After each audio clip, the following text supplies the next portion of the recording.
E aí, eu sou o Cauê e você tá no Filmologia. Definitivamente o maior medo da nossa geração é o avanço das IAs e a gente acabar sendo dominado por ela.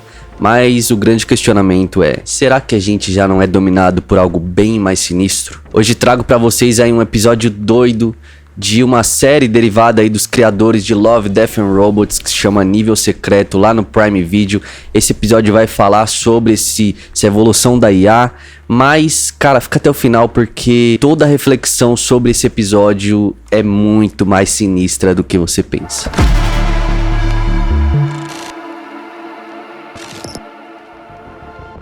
Aproveitar esse momento aqui para falar, se você quer comprar alguma coisa no Amazon, clica nos links na descrição. Aqui eu deixei o meu setup, que é a minha câmera, minhas luzes e tal.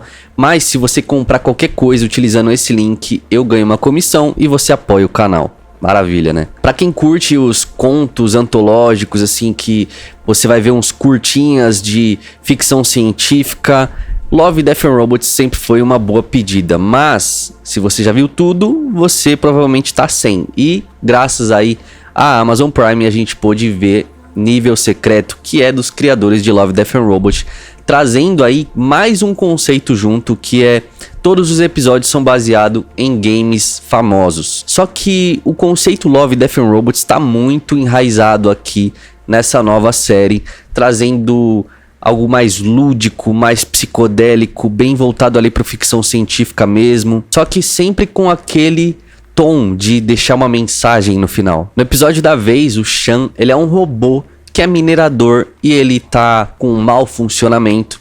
E logo de início a gente já vê que por conta desse mau funcionamento e o fato ali de um homem, que é um outro minerador que cuida desses robôs, espancar ele ali, bater nele, ele desenvolve, sem querer, uma consciência. Então ele fica diferente dos outros robôs. E é doido já começar vendo isso, porque quem nunca bateu aí num celular, numa televisão, num monitor, pra ver se voltava a funcionar? Mas a questão é que quando ele percebe que ele tem consciência e ele olha para tudo aquilo que tá acontecendo, ele começa a trabalhar, mas ele vê os homens maltratando os robôs ou nem se importando com os robôs, deixando eles pra morrer, entre aspas ali. Ele fica com raiva daquilo e decide contra-atacar. Ele toma o controle de todos os robôs que estão à sua volta e contra-atacam aquela equipe ali de mineradores. Mas logo ele é capturado pela equipe de segurança ali de Liandry e são levados por essas forças armadas para uma espécie de jogo, um torneio. E lá eles vão ter que lutar contra outros humanos e outras coisas que nem são humanas para fazer um espetáculo ao vivo ali, só por pura diversão. O ser humano simplesmente poderia ter desligado ele ali, mas não, eles quiseram fazer uma diversãozinha. Nesse torneio, quando o Sean ele percebe o que tá rolando, ele entende aquilo, ele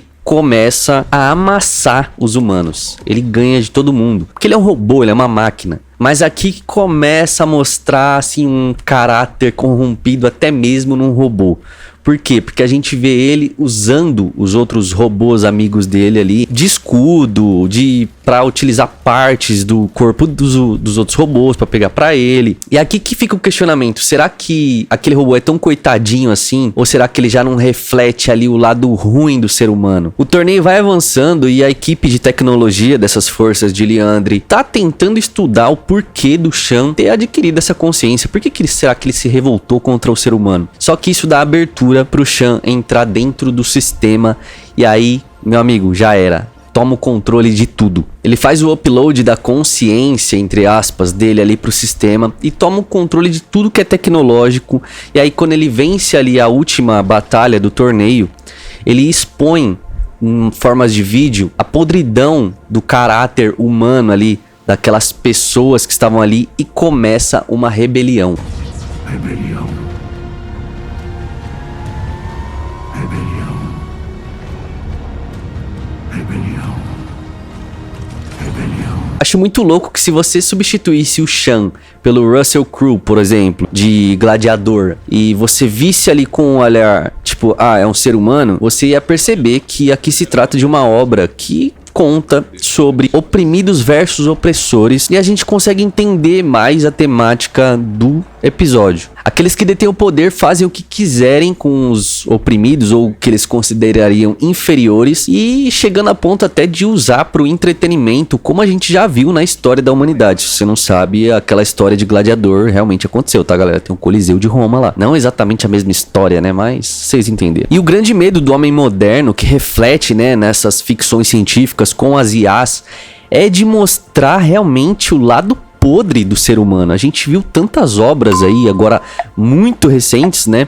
De como as IAs se voltam contra o homem, mas sempre é por conta de alguma coisinha que o homem faz ali que já tá podre, já tá errado. A gente tem uma certa dependência tecnológica, e isso não só num nível de gerar conforto e tal, já tá num nível agora quase psicológico. A gente vê crianças pequenas, bebês que são dependentes de tela, tem tanto uso de iPad, de iPhone, de celular, que elas ficam viciadas. E a ficção científica, ela projeta esses medos futuros, mas a gente já tem algo bem mais assustador no presente, que é essa, não só essa dependência tecnológica, mas sim o pecado do homem. O pecado da preguiça, por exemplo, que gera às vezes um conforto exagerado, faz com que a gente deixe de querer realizar tarefas que requerem mais esforço para fazer sempre aquilo que nos deixa confortável. E isso até mesmo dentro de relacionamentos. A gente vê pessoas aí desistindo de se casar,